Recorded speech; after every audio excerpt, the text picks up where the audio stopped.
This is San Francisco.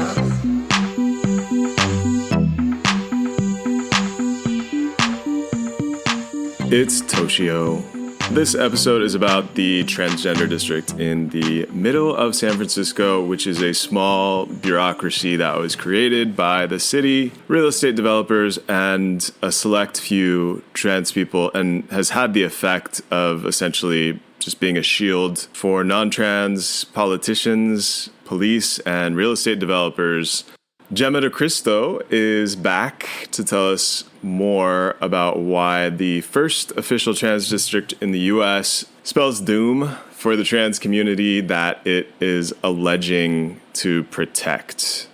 And so I talk with Jemma in the second part of this episode, but in this first part, I'll give you a background of how the trans district came to be and why cultural districts are basically ways to justify gentrification and policing on behalf of real estate speculators and the politicians they fund. As we know, trans people are under threat of violence across the U.S. now, as always.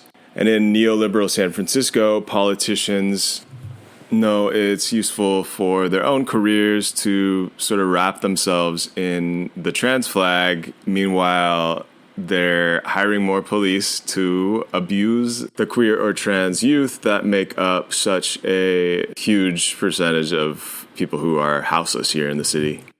In July 2022, there was a recall of the progressive DA Chesaboudin that was funded mostly by out-of-state conservative donors.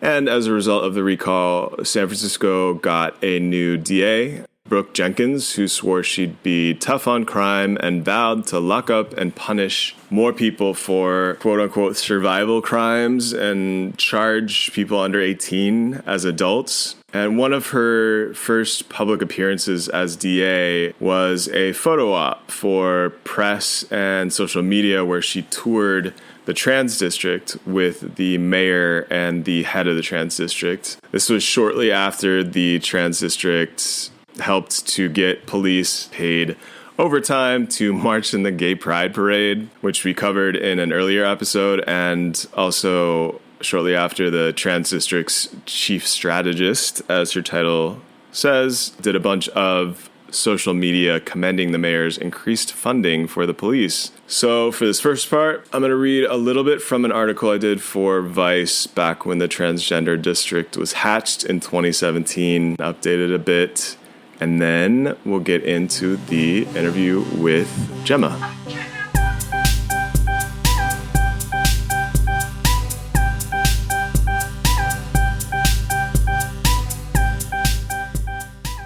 In the Tenderloin over the years, there have been many attempts, but few successes at bringing in richer residents and displacing people who aren't super rich. The real estate moguls at Shorenstein Realty and Group I hatched a plan to change this, which was to bring in a Trojan horse with trans flags all over it. They helped to create an official cultural district in San Francisco called the Transgender District. And they did it with the help of a few locals calling themselves the Compton's Coalition, as well as the San Francisco supervisor Jane Kim, who we covered in an earlier episode of the show. The Compton's Coalition was named for the trans riot at Compton's Cafeteria back in 1966, which is one of the first instances we have of queer and trans people rioting against the brutal police state. So fast forward to 2017, and the coalition was promoting the idea of an official district where queer and trans people could, quote, feel safe. Whenever someone brings up the idea of safety, you always have to ask the question, safe for whom? And in this case, by creating a deal with real estate developers in the city, we can guess the answer to that question.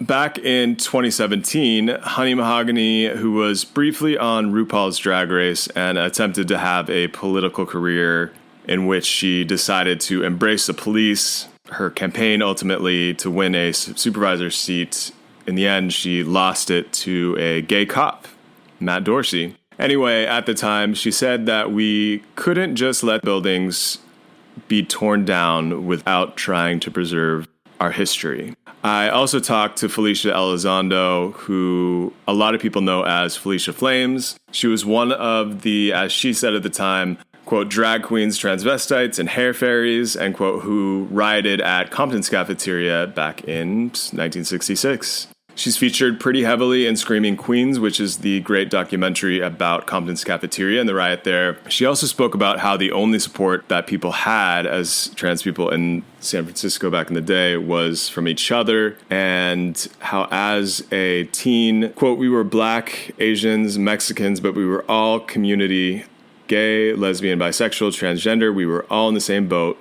We were there in the TL because we liked it. We were there because our parents had thrown us out and disowned us. In order to create this quote-unquote haven in the middle of San Francisco for trans people, the city and the Compton's Coalition would require Shorenstein or Group I to build about 60 below market rate housing units. Shorenstein and Group I had been attempting to construct a hotel and condo complex in the TL for years, and these developers would put $300,000 in a city fund to make the district a reality. And so in exchange, they would face much less resistance in moving forward with the construction. Keep in mind that the $300,000 they were putting towards the district is less than half of the cost of one single condo in the new condo complex. And with Jemma, we'll get into more about why the trans district specifically, but cultural districts and arts districts more generally, are pretty much just ciphers for gentrification and the police.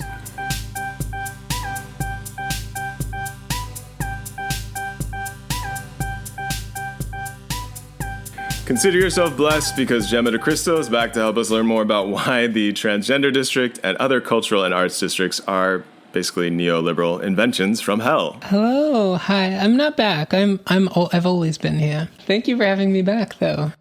Let's start out with, for people who don't know, what are cultural districts?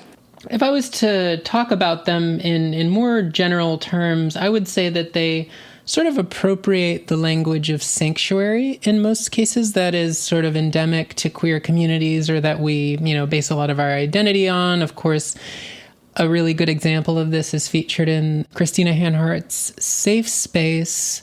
And of course, that book kind of tongue-in-cheek at times uses the term safe space to talk about the way the logic or idea of a safe space, or you could also kind of use the word sanctuary to talk about San Francisco, right, has been largely appropriated through these kind of broader state and market practices of visibility and official city presence. But generally speaking, a cultural district is something which appropriates the language of sanctuary in our names in order to give back to us a form of what someone like Dean Spade would call administrative care or administrative violence. And they're more often, I would say, waged against the communities in whose name they claim to speak or memorialize.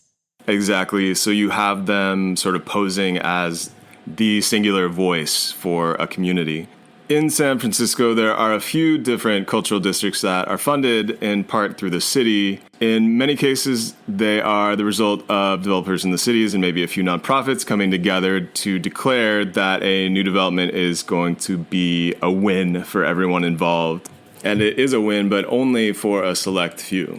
So on the official map of San Francisco, we have 10 different cultural districts, including the Transgender District, the Leather District, the Native American District, there's Calle 24, the Latinx District, and the Mission, there's the Filipino District. That was the first one.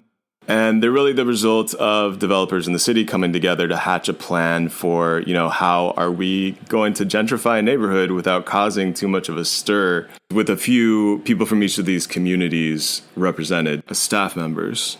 And during this talk at UC Berkeley that you gave, I think you gave a really good assessment of what's going on with the trans district specifically. Yeah, so I'm going to quote either, and I can't remember, I'm not sure that they would care if I got it right, but either Dean Spade or Miriam Kaba, I think, who said something like, ask the state for anything and it will give it back to you in the form of police or prisons. And I think cultural districts are a very good example of this. So I want to specifically think about, I would say that we look at cultural districts as the kind of culture the state gives back to us as police. Generally, we might think of something like culture as a wholly positive thing that represents our autonomy or our agency or all the kind of life-giving attributes that we would like to espouse and hold in the world. But really what I think it's helpful to understand cultural districts is that they are really the most prime example of the state giving us back policing against and eventually without the people it claims to uplift and protect. So in the case of the Trans District, it's helpful for us to understand it, and more accurate, frankly, as the policing of trans people district that the state is returning to us, that is both in the name of trans people, but is actually against trans people and hopes to and aspires to thrive without trans people. If people have listened to Sad Francisco before, you'll have heard, hopefully, the really excellent podcast, one of my favorite ones. My two favorite are the Parker Elementary one, of course, and the Susan Stryker one about the Geo Group facility. And I was on a panel where people were like, what are we going to do about the fact that the Geo Group facility is, this sort of very immediate, terrible sign of it was a site of Compton's and now it's a prison? That's an important question, but I think one problem about that is it doesn't take into account the world outside the prison. And cultural districts are a great example of what someone like Eric Stanley would point out is making the more and more of the world the prison. That's what cultural districts aspire to do. And so we can't talk about abolishing a single prison in the Tenderloin if we're not talking about how the Trans District itself is trying to make the Tenderloin more and more of a prison, police state, surveillance apparatus. I think in particular, I would encourage people to understand cultural districts as an extension of carceral violence.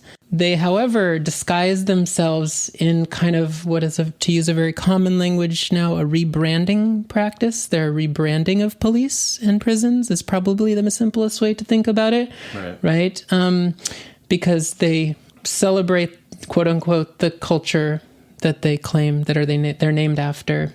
So, thinking about cultural districts as part of these renaming ceremonies, christenings we could call them, or groundbreaking ceremonies, and they often have these elements where someone cuts a big ribbon, usually the police, mayors, and all our favorite nonprofit officials. Right. They might throw an annual gala called the Riot Party, for example. Sponsored by U.S. Bank. Correct. And so we've had local performers like Nikki Jizz dropping out of Transgender District events as a result of being essentially tricked into these events honoring anti-Black, anti-trans institutions like the mayor's office or the police. People are kind of starting to wake up to what cultural districts are, and specifically the Trans District, which I think is maybe the most brutal version of this, because as you've alluded to and discussed both in this show and previous ones, Toshio, the Tenderloin is kind of one of the last bastions of lesser gentrified parts of San Francisco. Yeah.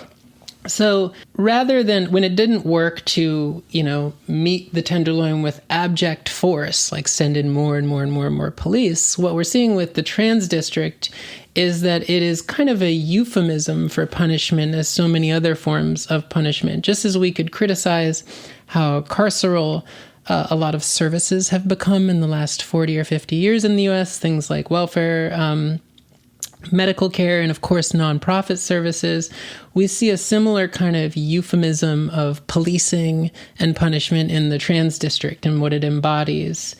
And that it's basically trying to rebrand policing, as we've, of course, seen in the last, 50 years or less, really, since the civil rights movement, as safety or culture, or a term they like to use for cultural districts, and especially the Trans District, placemaking, which are largely, as you pointed out earlier with the Seraph building, manifested in terms of real estate and architecture that have nothing to do materially in terms of resources and capital with the communities they claim to often memorialize. Right. And you pointed this out. It costs $90,000 for the initial painting of light poles, the colors of the trans flag to kind of denote like where the borders of the Trans District were.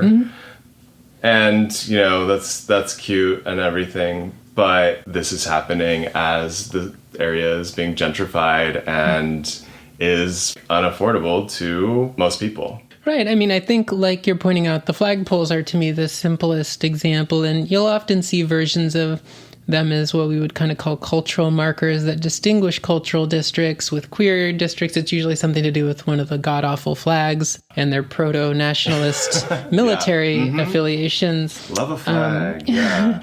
But you're right. This is another way to think about how cultural districts try to make culture official in an area that often those cultures kind of unofficially and even against state repression occupied and lived, right? So areas for, Black trans folks are often areas we live in despite the fact that they don't want us to live at all or don't want us to live except for, on the bare means. And so I would encourage, again, people to think about not only are cultural districts about making official the culture, but again, to bring in the policing element, they're about officiating culture. And I would use officiate to relate it to things like policing, managing, refereeing, if you think of officials, and of course the mayor, right? Cultural districts are all about giving the mayor, the state, the police access to regulate the communities. In other words, who counts as the good kind of trans people and who counts as the bad kind, who counts as the good kind of Latinx people, who counts as the bad kind. And that's all of what cultural districts are trying to do. What does the trans district claim to do from your understanding? So the trans district is interesting because it's technically, the Trans Cultural District is technically a nonprofit, but what's really fascinating is there is no actual accessible office. It's kind of an innovation in the way that innovation, I use that pejoratively, of course, in nonprofits, in that nonprofits, of course, hate the quote unquote service populations that they take, in most cases actually despise the people they're supposed to be working on behalf of. And with the trans district, what's kind of interesting about it is, it's almost like an appified version of a nonprofit in that it doesn't actually exist in a physical space. It is a kind of almost an intermediary for, again, policing, real estate money. They don't offer any direct services. There's lots of nonprofits we could point to. For example, you think about during the so-called AIDS years, that would give medical, resources, relay you to doctors. The trans district doesn't offer a physical site. There is no this is particularly interesting for something that claims to represent, quote unquote, a community. There is no physical place for the community it claims to represent to actually go to get clothes, get food, and we should criticize how people get those things through nonprofits to begin with. But I think what's fascinating and sad about the trans district is it doesn't even feign to offer those kinds of things. It's very clearly like a shell corporation of a nonprofit in the most intense sense. It's interesting. It has a nonprofit's dream is what the trans district is, because it's the management structure without the people that are supposed to serve.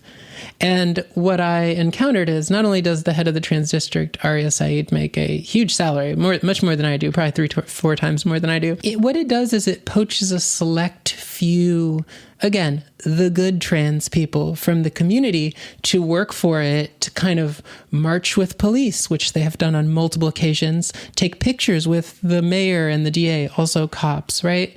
So one story I have from that panel is one of the people who worked there was relaying her story of, how difficult her life was, and then was like, oh, the leader of the trans district, Aria, came up to me and gave me $800 and said, "You're working for me now, girl." And then she paused and was like, I had to pay her back, but wow, gee whiz, did she save me from the streets. So it's kind of like who gets to, also there's a religious history to this too, in terms of if we were to go back to Christianity, clerical culture and things, but it's very much the managerial structure of a nonprofit with none of the services and doesn't have to deal with any of the people that it claims to be, again, to use the nonprofit word, on behalf of. Right. And until COVID closed the WeWork within the borders of the district, the trans district was run out of a WeWork shared office space, which, granted, I've only been in a WeWork once, but it didn't feel like the most open environment to anyone that didn't look a particular way, that didn't look like a techie, which I can. Techie passing. Right, I could pass as a techie. So this gives us a little sense for what the Trans District claims to do and what it is not. And we've talked about this a little bit, but more explicitly, what role does a cultural district play for the mayor or the cops? There's a couple angles to that. One, I think it's the general function of memorialization, or some of the limits of it, right? The Trans District, not unlike the Leather District, or you see this with other cultural districts. One huge problem is sometimes the nonprofits, so we should distinguish, we could call it the nonprofit community that champions for them partially or on their behalf. Their arguments are that these are kind of a guard against us being annihilated from the neighborhood, right? So like, we need to be remembered that we lived here, we were here, you know? When in actuality, they are an intensification of a removal of the people from that neighborhood. They help facilitate and extend that. So in the case of the Trans District, right, the flagpoles are part of this kind of memorial project where we see this other parts of the country, but it's especially true of San Francisco, where people are constantly talking about Comptons as if there aren't still trans people there. Right. Oh, 1966. And it's all about the year of the thing. And what it does is it kind of puts trans people in the past. That's one thing. Yeah. And what it does by doing that is it pretends we're honoring our quote unquote ancestors or transcestors in order to enact current and future violence and intensified current and future violence against trans people who do live there. And this includes the violence of police, and the most despicable police, of course, politicians like London Breed and D.A. Jenkins. And as well as it kind of helps disguise a lot of the ongoing harm that these people create. And so this includes anything that the nonprofit, we talked about the nonprofit managerial structure a minute ago. This includes the active hoarding and stockpiling of resources in the nonprofit, right? So we're going to give it to this nonprofit to say we're quote unquote, we're giving it to trans people, literally so we don't have to give it to actual trans people except for the 3 or 4 who work for the company. And so there's the hoarding and the stockpiling of resources from the state and people like the mayor that it facilitates. These contribute to this kind of production of the small but meaningful managerial class of trans people who participate in disciplining these unruly or ungovernable bad trans people, right? So most of those living on the street, right? And these trans people who are the bad trans people who are officiated out of existence or regulated out of existence or swept in sweeps, in most cases don't get to count as trans.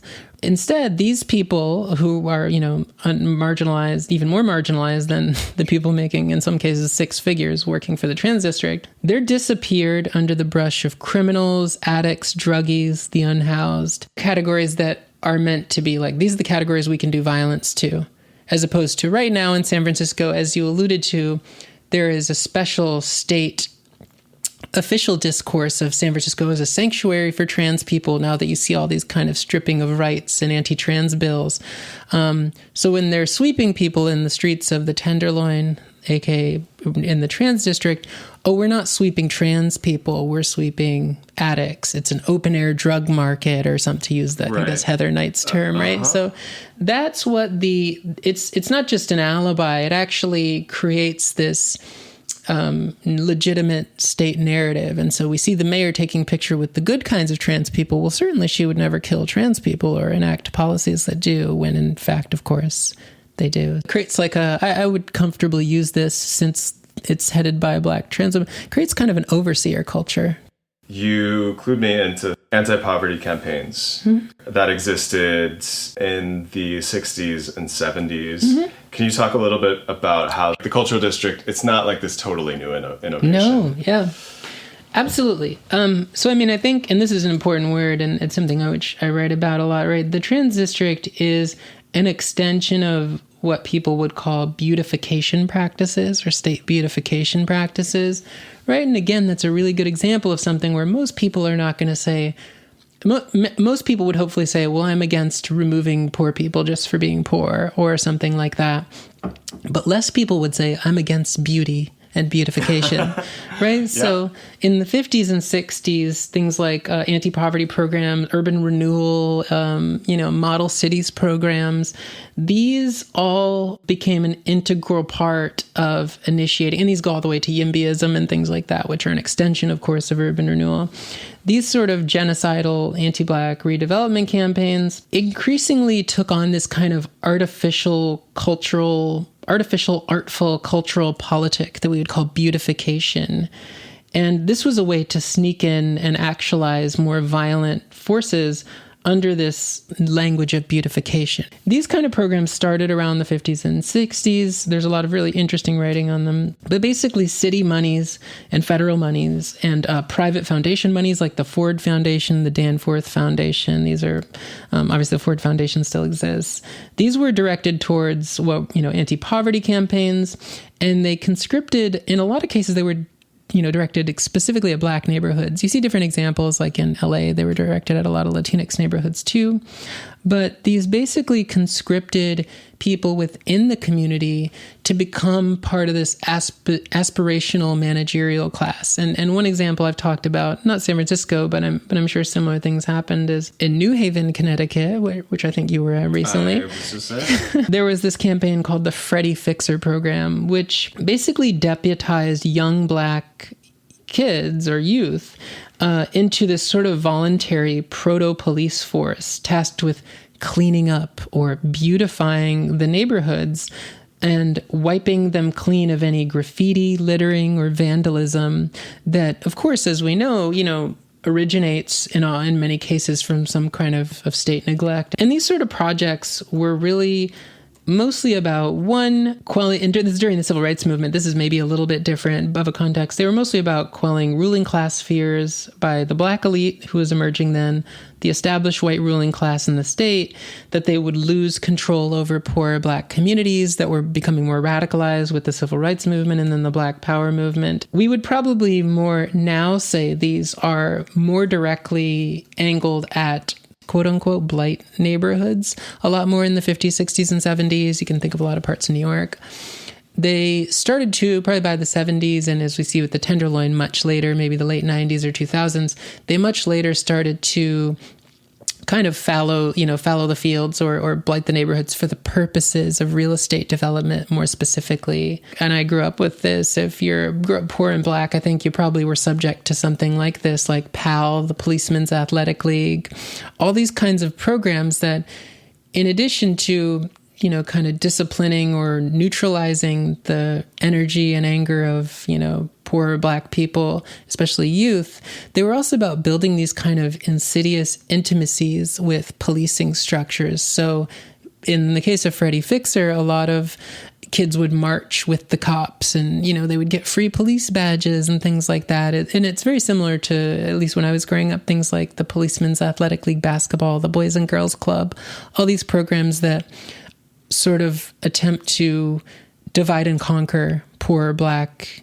communities and specifically poor Black youth by sifting out who will come with the police, who will be intimate with the police and be friends. If you want to use the word friends, who's going to become friends with the police and who we're going to put in jail and kill. And these were all done to, of course, reduce radicalization that groups like, say, the Black Panthers and others, and we could think of our own context in the Bay, basically playing on and speaking to the anger of young Black youth for how they're being treated by the police and the state. And so it's also part of a kind of divide and conquer strategy to emphasize what I was saying earlier, is that it's about about creating the good trans people versus the bad. It's also about neutralizing the bad trans people by making the good ones discipline them, because on behalf of the police, if not directly. And that's kind of what you got to see at this talk. We don't have to put them on blast. I saw there were a lot of really delusions of grandeur, and probably a conversation for another time, but there was one person who worked for the Trans District who said, I would like to turn it into a business district, which of course, businesses are no nicer to unhoused trans people than anything else. Sure. So, and also the irony, right, of turning Compton's, which was a trans riot against a small business. Yeah. And I don't say that like good for the girls. Like, it was to point out that businesses don't give a shit about people either if they don't have money. If businesses are not part of the community, I would fundamentally disagree with people who would make that kind of argument. So that's absolutely one argument I saw. I also saw another argument to bring around the Freddie Fixer thing, is that the same person said, and this happened this weekend, unfortunately, we're leading a trans-led youth march through the Tenderloin. They alleged youth had come to them to organize this.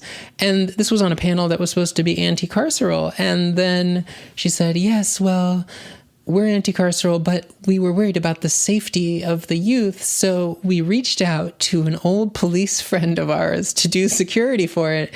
And I think that's very telling. There is no critique of policing in any of these sort of endeavors, and they are, it's helpful to see it so stark, because really it's just marching with the police and for the police at that point. That's what it becomes, just like Pride and other things. One of the panelists was really interested in sharing her story, and what it involved was that she said, well, Aria, the head of the trans district, again, who makes six figures, she saved me. She's such a visionary. She saw me on the street and I was, asking for money, and she said, you don't need to stop asking for money, girl. Here's $800. You're working for me now. And she confidently added, I had to pay her the $800 back to get clothes for myself for the job. And, I worked at a grocery store as a kid. I didn't like paying for the uniform I had to wear to work there. I didn't consider that benevolence. Mm-mm. But I particularly don't consider the weird pimp culture aspect of the trans district, right? Of this idea that we're poaching the good trans people off the street and sending them out there to work for us, and they owe us back. And there's this weird kind of servile, really kind of paternalistic relationship. I don't personally flinch at saying that. Like a dad who really is into bootstrapping. Yeah, very much that. Yeah. So that is also just to add sort of more, rather than calling it material context, we can call it tea for this situation. Yeah, and it's pretty wild to think that it works in this kind of weird. But again, San Francisco has this very corrupt sort of pimping culture that I think we would say, we wouldn't have London Breed without. Yeah. We've talked about art washing a bit on the podcast. These districts, they come with money not to house people, not to give people like bare necessities, to beautify the area. Mm-hmm. And I mean, this is just an aside, but Wu Sang, this famous trans artist, just as the trans district was being hatched, somebody from Group I had gotten in touch with Wu, who at the time I believe lived in Athens. Greece, was bugging Wu about doing a mural for the trans district. Right, and I think it goes to what you're saying. Often the beautification budget is, I think you're alluding to this, is called funds for placemaking. And I think it's really interesting to think about this idea, and San Francisco is just a great example, right? We have, at least, as you've talked about in multiple episodes, 60,000 plus vacancies, and probably double or triple that if we're guessing accurately. And it's a funny idea that the state gives people a pretty minuscule, few $1,000 to quote unquote placemake, which is this kind of almost euphemism for housing or something, when they could actually just expropriate the housing and give it to the people who it claims to be about. And that's closer to what should happen, right? So, Wu's a very successful artist. I'm sure doesn't necessarily need the trans district, but even morals aside and politics aside. Turned it down. Right. So, and turned it down. Yeah. But it's funny to think that's who would have benefited from the trans district rather than someone who lives here, one, and is also, more systematically marginalized. And that is, like you're saying, very indicative of what placemaking. They're not going to call it housing because it's not housing. They're not giving housing to trans people. They're not giving food, shelter, etc. That's non-carceral versions of these things. They're giving this fake party budget. The riot party? The riot party is a great example, yeah. Right. Well, let's talk a little bit about where the funding for the trans district ends up, which is things like the riot party, which is a Compton's-themed gala, and then things like the $90,000 that went to painting the light poles in the area, the colors of the trans flag. The trans flag painted light poles have nothing to do with creating resources or safety for actual marginalized trans people, especially unhoused trans people, addicts, users, sex workers, undocumented folks living kind of, in the quote unquote margins. These poles cost $90,000, which could have just gone to those communities as an actual resource. Right. What these poles are about is they quite literally are a frame for photo ops. You can look up photos of Brooke Jenkins with Trans Cultural District head Aria Saeed, and they are photo ops. These photos frame the neighborhood as the safe trans space, again, to use that word, safe space, the official trans space, the trans space that officiates who gets to count as a livable trans person rather than a dead one. And you can see how they are essentially photo ops for people like Brooke Jenkins, London Breed, who every day go to their office and exacerbate and extend the deadly conditions of anti-trans violence towards trans people. These are people that kill trans people with their policies and their words and their actions. And light poles are basically a frame or an alibi for what they do. It's pretty dastardly. And so you have people with basic needs not being met and all of this violence against trans people. And the state's response to all this violence is, instead of addressing the violence, let's put money to some contractor who for $90,000 will paint the light poles the colors of the trans flag. Speaking of beauty, I know that we both have a riot party to get prepared for, so we'll leave it there. Thank you, as always, Jemma, for peering over our shoulders. So welcome. You have a lovely shoulder.